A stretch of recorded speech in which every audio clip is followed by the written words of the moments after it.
You ever have that feeling that you've done everything you were supposed to do? You followed the playbook, you worked hard, you were visible.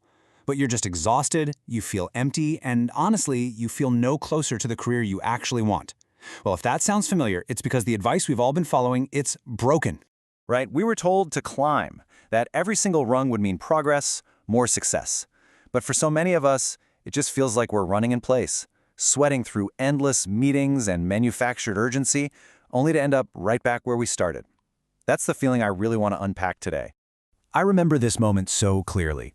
I spent 3 months, 3 entire months, building a huge training program completely from scratch. I documented everything, I got every stakeholder on board, I delivered ahead of schedule, and the response I got back was a single, dismissive, smiley face emoji. And I just thought to myself, is this it? Is this really the reward for all that work? That's when I knew the game had to change. So let's put a name to this feeling. We're not on a ladder. We're on what I call the Career Stairmaster.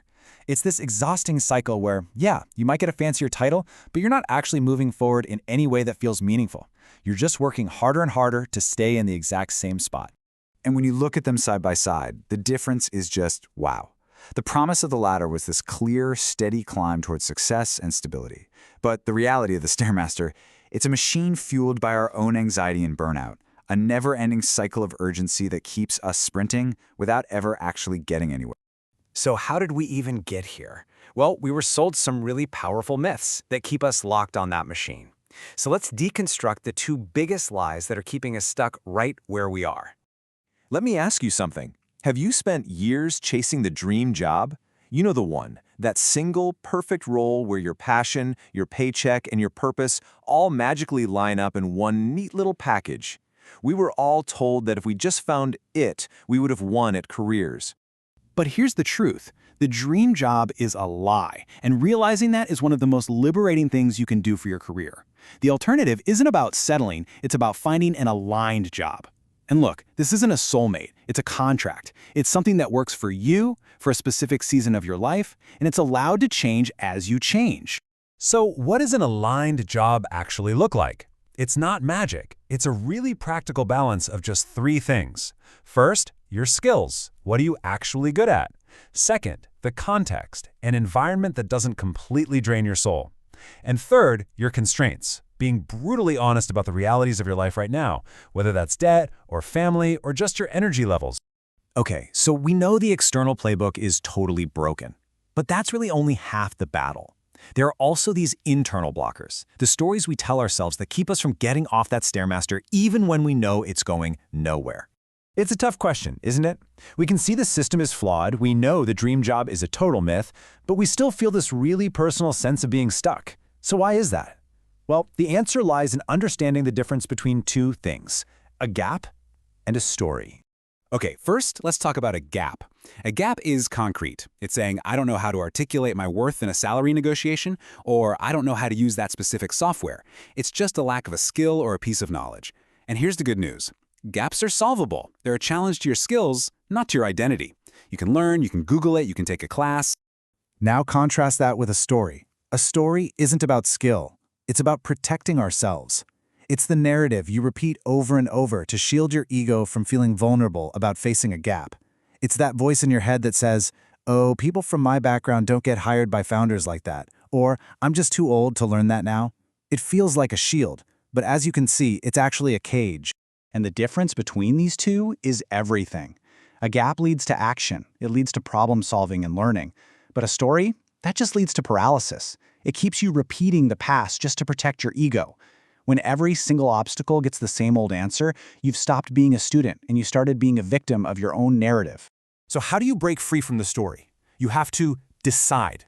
I absolutely love the origin of this word. It comes from these Latin roots that mean to cut off. So when you actually decide something, you are literally killing off every other option. It's not about keeping the door cracked open just in case. It's about finality. And this is why it is so unbelievably hard. We aren't stuck because we lack information or we're confused. We're stuck because a true decision forces us to grieve. We have to mourn the backup plans, the safety net jobs, the different futures we imagined for ourselves that are suddenly no longer on the table. It's like a small death. And that's a painful process to go through. But once we've allowed ourselves to grieve those other paths, we can start building something new. Or actually, not building, planting something new. So let's dive into a much more resilient and sustainable model for your career. For years, we were told to build our careers. Building is all about speed, control, and visible output. You know, the stuff that looks great on a performance review. But it's so fragile. Planting, on the other hand, is slow. It's about tending to something, surrendering a little control, and creating these deep roots that can survive when the seasons of life inevitably change. So if we're done with building, what exactly are we planting? We are weaving a career web. Unlike a ladder, which is just a single, fragile path tied to one company, a web has tons of connection points, and it's centered on you, not your job title. If one strand breaks, let's say you get laid off, the rest of the web holds. You don't fall. So your web is woven from 4 key strands. First, your skills, and I mean your entire lived experience, not just the stuff that fits neatly on a resume. Second, your relationships. We're talking real, authentic connections, not that transactional networking stuff. Third, your income streams. Notice that's plural, not singular. And finally, your body of work, which is just the unique collection of problems you have successfully solved throughout your life. Okay, I know, this all sounds great in theory, but how do you actually start? How do you go from feeling stuck on that Stairmaster to actively weaving your own web? Let's get into some immediate, really actionable steps. Seriously, you can start this in just 15 minutes a day. First, for 5 minutes, go update your LinkedIn headline. Stop advertising your company for free. Instead, focus on the problem you solve. Second, spend 5 minutes adding one genuine insight to a post in your industry. That's how you start weaving that relationship strand. And finally, for the last 5 minutes, just write down 3 skills you use today. That's how you start making the invisible visible. And as you do this, please give yourself some grace. Ambition is not some fixed personality trait that you either have or you don't. Think of it more like a dial. Some seasons of your life call for turning it way up. Others, like when you're recovering from something or caregiving, require you to turn it down. And adjusting that dial isn't failure, it's alignment.